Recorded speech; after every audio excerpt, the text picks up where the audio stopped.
دوه ښه او یو ډیر بد خبر. افغان او ازبک چارواکي د برېښنا 10 کلن قرارداد لاسلیک کوي. د افغانستان د بهرنیو چارو وزارت سرپرست ازبکستان ته د سفر پر مهال په دغه هیواد سره د برېښنا 10 کلن قرارداد لاسلیک کوي. د بهرنیو چارو وزارت ویان ګران هیواد وایي چې حنیف اتمر د یو لوړپوړي پلاوي په مشرۍ په 2 ورځني سفر نن تاشکند ته ورسید.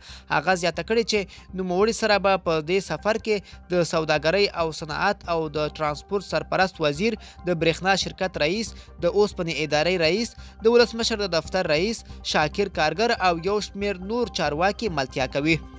هیواد وایي چې افغان پلاوي به د ازبکستان له یو شمېر لوړپوړو چارواکو سره د لیدنو کتنو ترڅنګ له دغه هیواد سره یو شمېر تړونونه هم لاسلیک کوي. د بهرنیو چارو وزارت ویان وویل چې په دې تړونونو کې تر ټولو مهم د 10 کلونو لپاره د برېښنا لاین د لیک تړون هم شامل دی.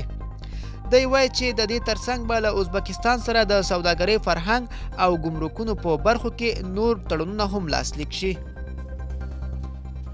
بهرنیو چارو وزارت تر راتلونکي اونۍ پورې به پاتې طالب بندیان هم آزاد شي. د افغانستان د بهرنیو چارو وزارت سرپرست وایي له دې کسانو سره به په مجموع کې د آزاد شویو طالب بندیانو شمېر 5600 کسانو ته ورسیږي.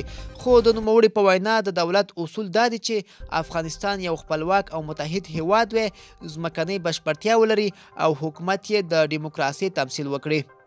د حنیف اتمر دغه څرګندونې داسې مهال دي چې د بندیانو د خلاصون بهیر نه بشپړېدو له امله بین الافغاني خبرې ځنډېدلې دي.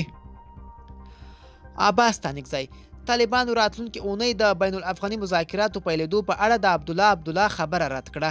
د طالبانو د مرکزي پلاوي رئیس شیر محمد عباس ستانکزي تیر ماښام رویټرز خبري اژانس ته وویل چې د سپټمبر په لومړیو کې له افغان چارواکو سره د صلح هیڅ ډول خبرې نه دي پلان شوي. دا په داسې حال کې ده چې د افغانستان د ملي مصالحې علي شورا رئیس د پنجشنبې په ورځ په کابل کې وویل چې د طالبانو سره د صلح خبرې په احتمال راتلونکي اونۍ کې پیل شي، خو عباس ستانکزي نن دا خبرې رد کړې.